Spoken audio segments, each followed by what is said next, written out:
I mean, it's an impossible question to answer, especially for a man, in the sense that every woman, like every man, needs slightly different things to be free.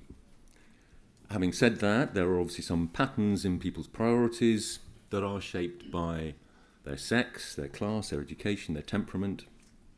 And all of us here would probably agree that whatever the answer is, the political class is giving us the wrong answer at the moment. Anyway, as Ella mentioned, I've just written a book called The Care Dilemma, Caring Enough in the Age of Sex Equality. It's basically about the undervaluing of the family, the domestic realm, and face-to-face care jobs in the public economy, still overwhelmingly done by women, 89% of nurses, 82% in social care, 85% primary school teachers, and so on. I think this undervaluing makes a lot of us very unhappy, and it's related to lots of big negative trends in our society: family instability, particularly in the bottom half of the income spectrum. Nearly half of children in the UK are not living with both of their biological parents when they're 14 years of age. The inexorable rise of the social state of social spending, the mental fragility epidemic among young people, the sharp fall in fertility, which is creating an economic time bomb for the future, and the recruitment crisis in those face-to-face care jobs, I think, can all be related back to this undervaluing of the family and the domestic realm. So why is it a dilemma? The reason it's a dilemma is because so many of these negative trends are intimately connected with lots of really positive trends too. The mass movement of women into the labour force over the last 50, 60 years at all levels, the greater financial independence, greater opportunities for women, and the greater freedom for women and men to leave unhappy or oppressive relationships or not start them in the first place. So the challenge is, how do we raise the status of care in the family and the economy while also defending and extending freedom, particularly women's freedom? One of the standard responses to that is men must step up, and that is a perfectly legitimate response, and I would say I would agree with that. I would say that men are stepping up, possibly more than is generally acknowledged. If you look at the time use studies, there is no doubt a fair amount of scepticism about this from lived experience of women.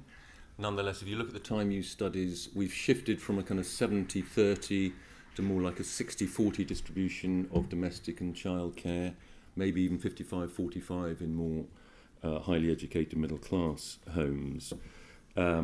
We've seen much less movement in the right direction in the public care economy. So there's been a much bigger movement of women into traditionally male-majority areas, partly because they are higher status, professional jobs, and much less movement of men into mainly part-time, lower status, sort of caring, nursery care, social care, cleaning type jobs. But I think there's also another way of facing this challenge, and it is by not judging women always by a male default. And I think assuming that men and women are not only equal but the same, essentially interchangeable, does not make women more free.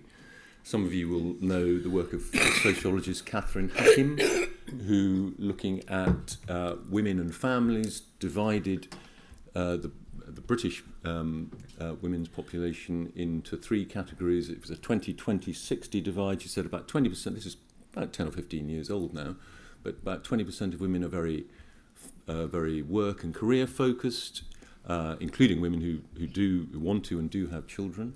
About 20% are almost exclusively family focused, and about 60% are what she called adaptive, meaning they want to combine the two things in the best possible way, but want to focus generally on family when children are very young and preschool.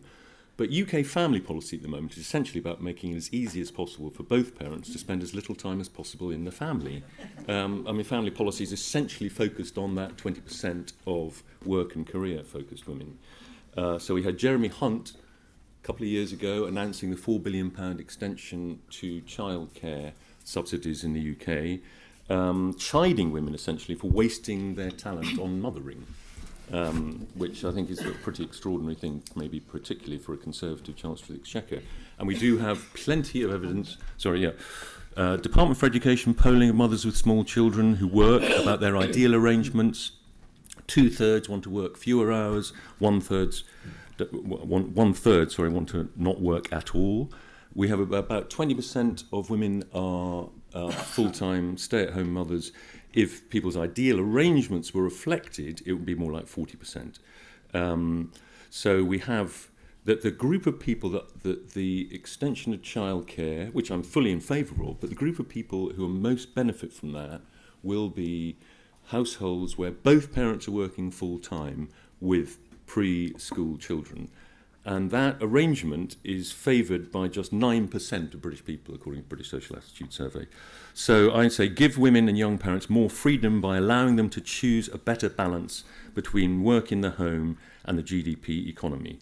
And can I just very quickly finish with a quote reflecting that better balance? I think Anne-Marie Slaughter, some of you will know of her. She worked for Hillary Clinton when she was Secretary of State. She runs a big think tank in the US. She's an American academic.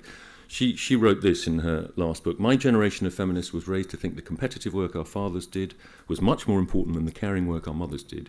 Women first had to gain power and independence by emulating men, but as we attain that power, we must not automatically accept the traditional man's view, actually the view of a minority of men, about what matters. Brilliant. Thank you.